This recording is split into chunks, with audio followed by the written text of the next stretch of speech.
Let's get to the last guy because he is interesting. He is. Javon Baker, wide receiver, UCF. UCF, Central Florida. 6 foot, 1 1/4 inches, 202 pounds, 9 5/8 inch hands, 32 1/4 inch arms, 78 1/4 inch wingspan. He's 22 years old, just turned 22 in February. He ran a 4.54 in the 40, a 1.58 in the 10-yard split. He had a 121-inch broad jump, 37-inch vertical. Last year, in 13 games, he had 52 receptions, 1,139 yards, and 7 touchdowns. This felt like the opposite of when I watched Keon Coleman, where the first game I watched of Keon Coleman, I was like, oh my gosh, it was the LSU game. He looked so good. Felt like the first game I watched of Javon Baker, I was like, why is he getting so much hype? I think it was the Baylor game. And I was like, I don't know. But it once again shows why we watch multiple games, because after that, some of his other games, I was like, oh, like his Oklahoma State game was pretty good. His Oklahoma game was pretty good. Like, I started with Oklahoma and Oklahoma State. Okay, that makes sense. Yeah, so I was like, all right, this guy got a little something. Yeah, the Baylor game, like, I don't know. Like, I couldn't tell if he was injured or what, because, like, he just didn't look very explosive. He looked more elusive in the other tape. So overall, I ended up being fairly pleased with him. He didn't get an amazing score for me. He got a 71.28, so it is below that 72 threshold. 71.275. Wow. That's crazy.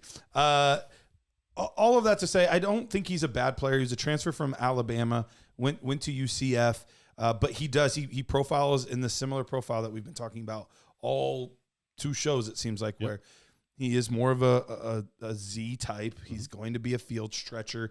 I think he's got decent hands. You see some concentration drops at times, but then you see him pluck the ball or dive for the ball and make some nice catches. So a little inconsistent, but they seem to be more focused drops more so than a deficiency of some sort.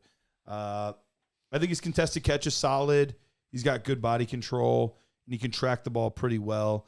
None of his like quickness, speed, like it's all fine, but nothing amazing.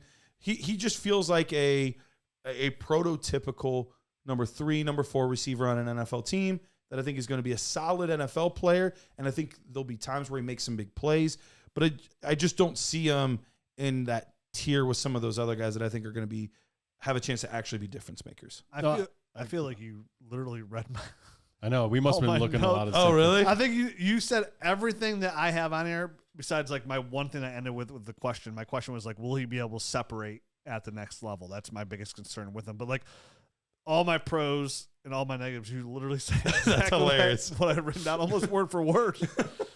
I read your notes at a time. I was the one thing I'll add about the contested catch stuff, I saw him do some good things, but I also saw him like kind of pushing off and getting a little handsy with defensive backs.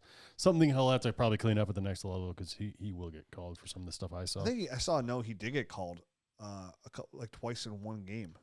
He got called for that on offensive pass interference. Yeah, versus I think versus Arizona or something. I mean, I didn't see that note, but I saw it on film. I saw a note like something about his hands, because I didn't pay attention much to like how hands he got like full extent. I read and said he got fully extended a couple times, and like he got called for it twice in one game, and I think it was versus like I literally wrote there.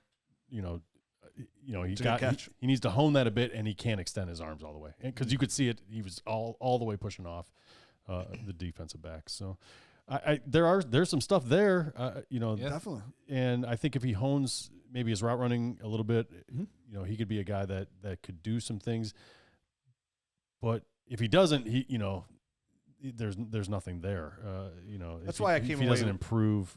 But he's a 4th, 5th round draft pick, right? Yeah. That's how I see him for my fantasy drafts. I'm not going to take him any higher than that. When Garrett said like, I went into this tape the same way, where he's been like, he's a name on Twitter, right? Mm-hmm. Like people are like, oh, Javon Baker. People are sleeping on Javon Baker. So when this tape, I went into it like excited, like, oh, okay, I can't another little sleeper. Like he's my like it's a Jermaine Burton, right? Because I'd watched Jermaine Burton earlier than him, and I was like, oh, so it's gonna be another one after watching another Bama boy, the 2 bad guys before that. Will Smith and Martin Lawrence out there. Bad boy. So I came away somewhat like, where again, I agree with all the positives. Like he does a lot of things nice, but like at the same time, I came away at the same, like he was decent. He's on my board. He's in the the mid-teens for me at wide receiver in this class, which again is not terrible because the class is so deep. But at the same time, I came away disappointed because like I don't see anything special here whatsoever. I don't see like a really good dynasty asset. A player I'll probably, if I end up getting some shares, he'll be on my roster. Maybe I'll spot start when he's in a good position here and there, and I can kind of see him do okay. But I don't love the player. Right. By Garrett, any means. who's your guy from the Giants? Darius Slayton? Darius Slayton. Yeah.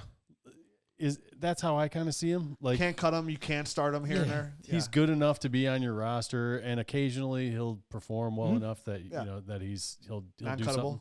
Yeah, that he's not cuttable. Hollywood Higgins back in the day. Since it reminds me of the day where he just retired. Like, Josh Reynolds. Baker likes him. Josh Speaking of Reynolds. that, Josh Reynolds is yeah. Look at what cup I got. You got Christian Kirksey, the other guy. Sorry, That what do you think? Baker. Get a spot start like a couple times a year. Yeah, I mean that is how I see Javon Baker. Yeah, me too. Those are all great comps. I got a 71.9 for him, so he's like right on the cusp. But guy I'll take a shot on late in drafts for sure.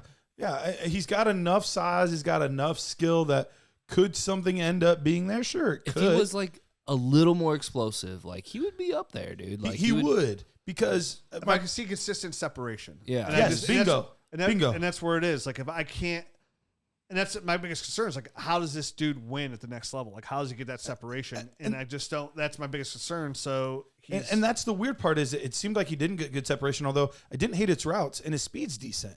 So it was weird that he never seemed to really get He's got some separation. swagger to him. Like I don't his know. movement skills. Like he understands like what. He's not a bad route runner. He just lacks that explosiveness that you need. And it's where he goes. I think we're all on the same page. Like he's a fine player. We undraft him. Saying kind of earlier, like, oh, he's there in the fourth round. Like, oh yeah, I'll take him. Javon Baker in the fourth. Like, but mid third, like, no thanks. Like I'm grabbing running backs there. I'm grabbing. That's where other people are like excited because they see his name on Twitter, like Javon Baker, and they don't really know what running back like.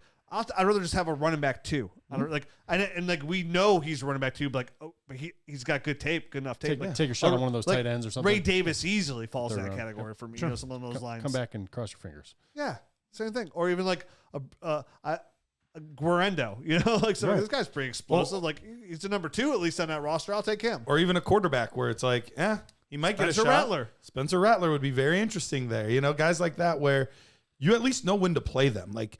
And I think that's the hard part about a lot of these guys. Like, I'm going to have no idea when to play these guys. No clue. Yeah. And I'm going to not pick the right 2 or 3 weeks.